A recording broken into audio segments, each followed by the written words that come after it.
वफाक में हुकूमत जिस असहाब की है वो अमरीका, बरतानिया और पाकिस्तान के 2 जर्नैलों की मर्जी और मंशा और बाकायदा एक तयशुदा फार्मूले की बुनियाद पर हुकूमत में आए। ताहम नवाज शरीफ कहते हैं कि अगर बेनज़ीर भुट्टो जिंदा होती तो मामलात की सूरत कुछ और ही होती। बहरहाल पाकिस्तान में हुकूमत की तश्कील और तरतीब एक आलमी डिज़ाइन है कि जिसके खदोखाल एक खास एजेंडे के हसूल के लिए तराशे खराशे गए हैं, और ये एजेंडा दहशतगर्दी के खिलाफ जंग के नाम पर ऐसे अफराद को जेर करने का है कि जो अमरीका और इसके इत्तेहादियों के खिलाफ मुसल्लह बरसरे पैकार हैं। अब दहशतगर्दी की पाकिस्तान में कोई हमायत नहीं करता नेचुरली, अलबत्ता तरीकाकार पर इख्तलाफ बदरजा उत्तम मौजूद है। इस आलमी एजेंडे की बुनियादें एबटाबाद ऑपरेशन के बाद पार्लियामेंट ने अपने इन कैमरा इजलास के बाद जो मुतफिका करारदाद मंजूर की थी, उसी के जरिए जो है इस करारदाद को जो है तस्लीम करते हुए उसकी बुनियादें जो है तहस नहस कर दी गई। लेकिन हुकूमत की तरफ से इस करारदाद पर अमल दरामद करने के लिए 1 इंच भी अमल नहीं हुआ अभी तक, बल्कि अमरीका इस करारदाद का जायजा लेने में मसरूफ है ताकि पाकिस्तान की हुकूमत को इंगेज करके पार्लियामेंट को इस मामले में बेअसर कर दिया जाए, जबकि हमारी सलामती पर मामूर इदारे इन दिनों सहाफती इदारों की डीब्रीफिंग करने में मशगूल हैं। इन हालात में पाकिस्तान की पार्लियामेंट की मुत्तफिका करारदाद को आगे बढ़ाने की जिम्मेदारी अदा की है पंजाब हुकूमत ने, कि जिसने अगयार की इमदाद कबूल करने से इनकार करते हुए ये ऐलान किया है कि वो जिल्लत की जिंदगी पर इज्जत की मौत को तरजीह देती है। ये महज सियासत है या कुछ और?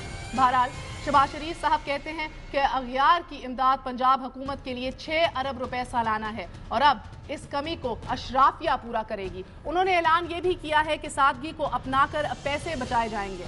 ये जिम्मेदारी वफाक की है कि वो पाकिस्तान को खुद इन्हिसारी की तरफ लेकर जाए, लेकिन पहला कतरा पंजाब हुकूमत लगता है बनी है। सवाल सिर्फ ये है कि क्या ये जज्बाती नारा है या फिर वाकई हम गैर मुल्की इमदाद के बगैर चल भी सकते हैं। इसी पे बात करने के लिए हमारे साथ मौजूद हैं सूबाई वज़ीर कानून राना सनाउल्लाह साहब। राना साहब अस्सलाम वालेकुम, बहुत शुक्रिया हमारा साथ देने का। Thank you. अशराफिया की बात की है, हाँ, एक बड़े के घर मुल्तान में भी है, लाहौर में भी है, कहीं उसको जहन में रखते हुए तो नहीं आज? नहीं, देखें उसमें ये है कि जो लोग अफोर्ड कर सकते हैं, जो लोग यानी 70-80 लाख रुपए की गाड़ी रख सकते हैं, जो 2.5-3-4 करोड़ रुपए का घर रख सकते हैं, तो उन्हें चाहिए कि वो कंट्रीब्यूट करें। इस वक्त कौम मुल्क जो है उसे ज़रूरत है और इस वक्त पूरी कौम जिस सूरत हाल से दो चार है। राना साहब वो रज़ाकाराना तौर पे करेंगे, आप शिकंजे में लाएंगे? पिछली हुकूमत ने, मैं इसलिए पूछूं, पिछली हुकूमत ने तो सिपाही बेच के हर एक के घर जो है रिकॉर्डिंग कराई थी देखने के लिए कितनी प्रॉपर्टी है, कितनी गाड़ियां, क्या क्या है। नहीं हम आपके पास क्या नहीं हम ऐसा नहीं करेंगे और 6-7 अरब रुपए की जो कमी जो हम उसको पूरा करना चाहते हैं, ये कोई तकरीबन 10 अरब रुपए का टारगेट होगा तो उसके सालाना। तो उसके लिए मैं नहीं समझता कि हमें कोई इस किस्म की जो है वो सख्ती करना पड़ेगी। परसुएशन से जो है वो काम बन जाएगा और हम ज़्यादा जो है वो लोगों को इस बात के ऊपर आमादा करेंगे। और वैसे देखें लोग एडे चंगे परसुएशन से आपकी अपनी चीजें डिक्लेयर करना शुरू कर देखें मेरी बात सुने। बात ये है कि वो आप 65 की जंग ले लें, वो आज़ाद कश्मीर का ज़लज़ला ले लें, या इस किस्म के जितने भी वाक़यात हुए, ये कौम जो है ये मुश्किल घड़ी में जिस तरह से रिएक्ट करती है उसकी मिसाल पूरी दुनिया में करती है। गरीब आम आदमी करता है, अशराफिया कब करती है? नहीं लेकिन सैलाब के लिए कंट्रीब्यूशन क्या है? देखें वो जिस अशराफिया को आप इस ला रहे हैं ना इस समझ में कि वो इतने बेहिस हैं, वो मेरा ख्याल है कोई 1-1.5% लोग होंगे। बाकी लोग जो साहिब हैसियत हैं या थोड़ा मिडिल क्लास से ऊपर हैं, वो लोग भी इन चीज़ों के ऊपर जो है वो रिस्पॉन्ड करते हैं। इब्राहिम मोगल साहब अस्सलाम वालेकुम, एग्री फोरम के प्रेसिडेंट हैं। मैं आपसे पूछूंगी, मुख्तसर बताइएगा कि क्या पंजाब हुकूमत जिस ऑस्टेरिटी की बात कर रही है और कह रही है कि हम रद्द करते हैं हर इस तरह की गैर मुल्की इमदाद को, मगर हर की बात नहीं की, अगयार की बात की है, फरमा दीजिएगा क्या ये मुमकिन है? वज़ीर-ए-आला पंजाब जो है इसमें शक नहीं कि इस ऐलान के बाद शेर नहीं बबर शेर कहलवाने के हकदार है। ये पूरी कौम की ये सोच है। ये जो बात की है, लीडर का काम ईमानदारी की बात है, यही होता है कि लीड करना। हुक्मरानी जो है वो मरकज को अल्लाह पाक रखे उनके पास, वो रोज सजती है। पंजाब ने ये जो लीड ली है, हम ये जरूर सजेस्ट करना चाहते हैं, राणा साहब भी बैठे हुए हैं, अपने लीडर के पास ये बात ले जाए कि आप कल से ये करें कि पंजाब में राणा साहब खुदारा इन बाबुओं की तादाद निसफ कर दें। ये डिलीवरी कुछ नहीं कर रहे, बल्कि सियासी लोगों के करने के से शुरू करेंगे। यानी कि उन्होंने आपको एक पहला बेंचमार्क दे दिया है, जरा ब्यूरोक्रेसी को तो अपने हाथों में लाएं। जी मेरी बात सुन लें। दूसरा ये कि 6 अरब की बात की है ना, अगर बाबुओं की और अनप्रोडक्टिव नॉन प्रोडक्टिव यह जो तरक्याती अखराजात नहीं है कि लाहौर में एक बंदा 20वें स्केल का भी हो, उसने घर से 15 वजन खड़ी रहती है। वजीर आला पंजाब इस तरफ आएंगे, अनप्रोडक्टिव खर्चे खत्म कर दें, आपको 6 अरब क्या 20 अरब अनप्रोडक्टिव खर्चे क्या होते हैं, मुख्तसर बता दीजिए। अच्छा, तीसरी चीज मैं बता दूं महर, एक आपको बाबुओं को कंट्रोल करना पड़ेगा, दूसरा आपने कहा अशराफिया की बात। वजीर आला पंजाब के चेहरे से जो संजीदगी और जो सिंसियरिटी नजर आती थी, अशराफिया का तबका, आपको पता है माजी में औरतों ने आपकी बत्तियां और अपने कांटे और अपना जेवर आके नवाज शरीफ के पांव में रख दिया। वो वक्त दोबारा आ रहा है, आएगा, अशराफिया कुर्बानी देगा, लेकिन लीडर की जरूरत थी।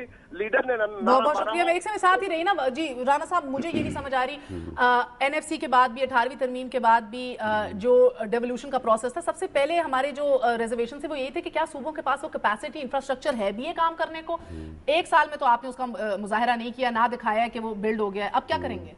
नहीं, किस बारे में इंफ्रास्ट्रक्चर? यानी टैक्स कलेक्शन के हवाले से, रिकॉर्डिंग के हवाले से। उसमें जो है इनकम टैक्स जो है उसकी कलेक्शन तो ठीक है, और जो दूसरे एक्साइज प्रॉपर्टी टैक्स वगैरह है उसमें कुछ एग्रीकल्चर टैक्स आप 2 से 4 अरब कलेक्ट कर रहे हैं कि जबकि 150 अरब होना चाहिए, तो किस तरह सही है? नहीं, उसमें एग्रीकल्चर टैक्स जो है वो जितना होना चाहिए उतना ही कलेक्ट हो रहा है।